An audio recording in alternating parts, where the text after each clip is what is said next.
Fact number 1। Film फूल और कांटे से अजय देवगन ने 1991 में बॉलीवुड में कदम रखा और अपनी पहली ही फिल्म से सनसनी मचा दी। उनकी एंट्री का वह सीन जिसमें वह 2 चलती मोटरसाइकिलों पर पैर रखकर खड़े दिखाई देते हैं, आज भी हिंदी सिनेमा के सबसे यादगार डेब्यू सीन में गिना जाता है। इस फिल्म की कामयाबी ने उन्हें रातों रात स्टार बना दिया। 1992 में जब फिल्म फेयर अवार्ड्स आयोजित हुए तो अजय देवगन को most sensational debut of the year के सम्मान से नवाजा गया। यह उनके करियर का पहला बड़ा अवार्ड था और इसे और भी खास बना दिया उस पल ने जब दिग्गज अभिनेता धर्मेंद्र ने मंच पर उन्हें यह पुरस्कार प्रदान किया। अवार्ड देते समय धर्मेंद्र ने प्यार भरे अंदाज में अजय देवगन को अपना तीसरा बेटा कहकर संबोधित किया। यह सिर्फ एक औपचारिक वाक्य नहीं था, बल्कि इंडस्ट्री के आपसी रिश्तों और सम्मान का प्रतीक था। अजय के पिता वीरू देवगन हिंदी फिल्मों के मशहूर एक्शन डायरेक्टर थे और धर्मेंद्र के साथ उनका गहरा पेशेवर और व्यक्तिगत संबंध रहा था। इसी अपनत्व और स्नेह की वजह से धर्मेंद्र ने अजय को अपने बेटों जैसा माना। उस समारोह का वह पल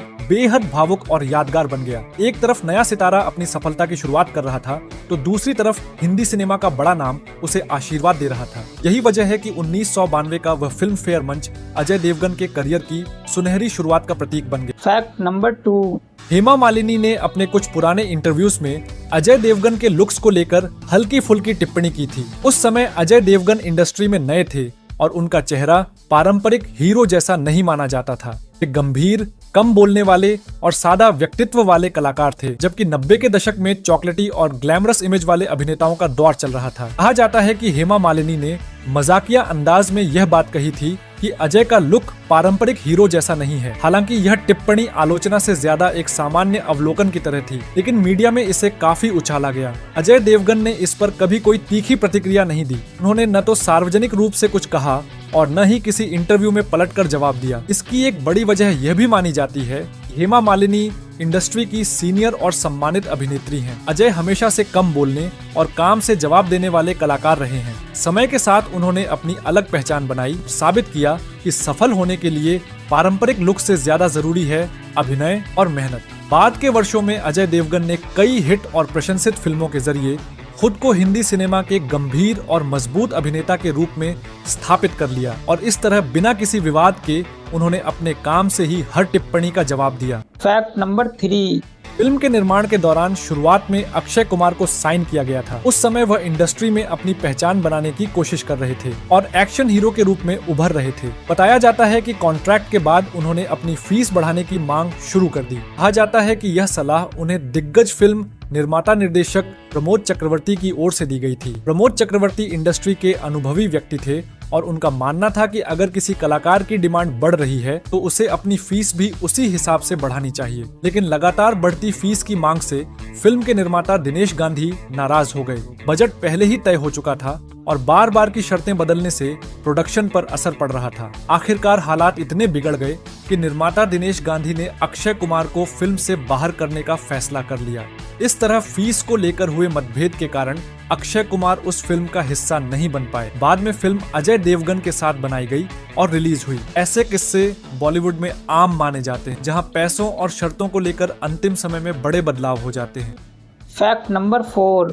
फिल्म फूल और कांटे के निर्माण के दौरान जिस भूमिका को बाद में अमरीश पुरी ने निभाया, उसके लिए शुरुआत में 2 महान अभिनेताओं के नाम पर विचार किया गया था। ये नाम थे दिलीप कुमार और राजकुमार। यह किरदार कहानी का बेहद प्रभावशाली हिस्सा था और उसके लिए ऐसे कलाकार की आवश्यकता थी जिसकी स्क्रीन पर मजबूत मौजूदगी हो और आवाज में दम हो। दिलीप कुमार अपनी गंभीर और भावपूर्ण अभिनय शैली के लिए जाने जाते थे, जबकि राजकुमार अपनी विशिष्ट संवाद अदायगी और रौबदार व्यक्तित्व के लिए मशहूर थे। इसलिए निर्माताओं ने सबसे पहले इन्हीं 2 बड़े नामों के बारे में सोचा। हालांकि किसी कारणवश दोनों अभिनेता इस फिल्म का हिस्सा नहीं बन पाए। इसके बाद यह भूमिका अमरीश पुरी को दी गई। अमरीश पुरी ने अपनी गूंजती हुई आवाज, तीखे हाव भाव और सशक्त अभिनय से इस किरदार को बेहद प्रभावशाली बना दिया। इस तरह फूल और कांटे में जो भूमिका पहले दिलीप कुमार और राजकुमार जैसे दिग्गजों के लिए सोची गई थी, वह अंततः अमरीश पुरी के हिस्से आई और उन्होंने अपने अभिनय से उसे यादगार बना दिया। Fact number 5।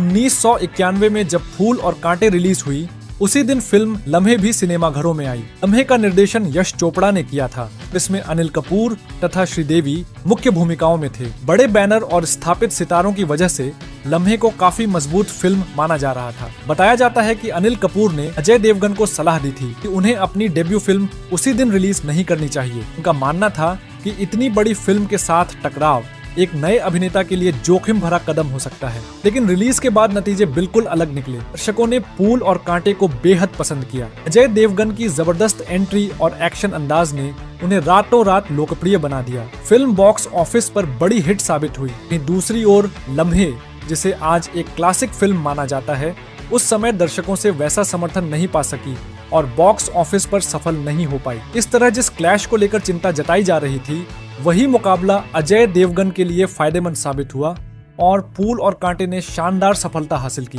Fact number 6। शुरुआत में पूल और कांटे में मुख्य अभिनेत्री की भूमिका के लिए दो नाम प्रमुख रूप से विचार किए गए थे, दिव्या भारती और रवीना टंडन। दोनों उस समय बॉलीवुड की नई और उभरती हुई अभिनेत्रियां थीं।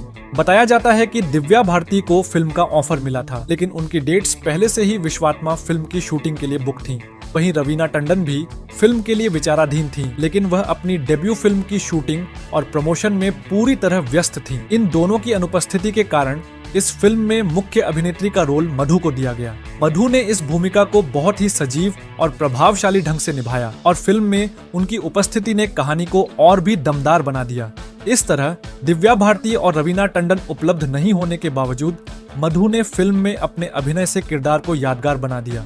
Fact number 7। शुरुआत में पूल और कांटे में सहायक भूमिका के लिए विनोद मेहरा को ऑफर दिया गया था। विनोद मेहरा उस समय बॉलीवुड के जाने माने और सम्मानित अभिनेता थे, जिन्हें उनके सशक्त अभिनय और सकारात्मक स्क्रीन प्रेजेंस के लिए जाना जाता था। लेकिन दुर्भाग्यवश फिल्म की शूटिंग शुरू होने से पहले ही विनोद मेहरा का निधन हो गया। उनके निधन की वजह से वह इस फिल्म का हिस्सा नहीं बन सके। इस घटना के बाद निर्माता और निर्देशक को सहायक भूमिका के लिए किसी अन्य कलाकार को चुनना पड़ा। इस तरह फिल्म के कास्टिंग में यह एक अनजाना और दुखद बदलाव आया, जो दर्शाता है कि कभी कभी अप्रत्याशित परिस्थितियों के कारण बड़े नाम भी किसी प्रोजेक्ट का हिस्सा नहीं बन पाते।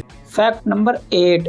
फिल्म पूल और कांटे में एक समय ऐसा भी था जब क्लाइमेक्स में अजय देवगन और रजा मुराद के बीच एक बड़ा एक्शन सीन शूट किया गया था। इस सीन में अजय देवगन का किरदार सीधे रजा मुराद के सामने आता है और मुकाबले के दौरान उसे मारता है, लेकिन यह लड़ाई का सीन आखिरकार फिल्म में एडिट होकर हटा दिया गया। इसका मतलब है कि सिनेमा घरों में रिलीज होने वाली फिल्म में यह मुकाबला नहीं दिखाया गया। वजहें अलग अलग हो सकती हैं, कभी फिल्म की लंबाई को लेकर, कभी सेंसर बोर्ड की आवश्यकताओं के कारण, या फिर कहानी के फ्लो को बनाए रखने के लिए। इस एडिटेड सीन में दर्शकों को वह दमदार और रोमांचक क्लाइमेक्स देखने को नहीं मिला, लेकिन शूटिंग के दौरान यह सीन फिल्म का एक अहम और तनावपूर्ण हिस्सा था। अजय देवगन के एक्शन और उनके किरदार की तीव्रता इस सीन में पूरी तरह दिखाई जाती थी, और अगर यह रिलीज में आता तो शायद दर्शकों को और ज्यादा रोमांचक अनुभव मिलता।